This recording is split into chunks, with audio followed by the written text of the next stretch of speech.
அதாவது சினிமால pad, paper, pen இதுக்கு முன்னாடி பிடிச்சவங்களும் சரி, இதுக்கு அப்புறம் பிடிக்க போறவங்களும் சரி, இந்த ரெண்டு ராஜகோபுரங்களை தாண்டாம இருக்கவே முடியாது. இந்த ரெண்டு லெஜெண்ட்ஸ் எப்படி எத்தனையோ கோடி பேரை இன்ஸ்பயர் பண்ணிருக்காங்களோ, அந்த மாதிரி என்னையும் நம்மளுடைய மாண்புமிகு முதலமைச்சர் திரு சி ஜோசப் விஜய் அவர்களையும் இன்ஸ்பயர் பண்ணிருக்காங்க.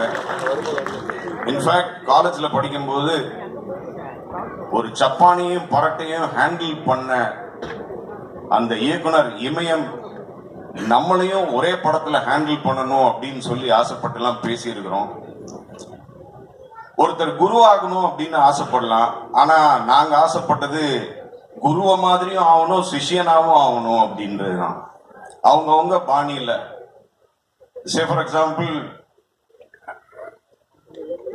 ஒரே கருத்தை ஒருத்தர் ஆழமா சொல்றாங்க வேதம் புதிது அப்படின்ற படத்துல, அதே கருத்தை ரொம்ப லைட்டா சொல்றாரு பாக்யராஜ் சாரு.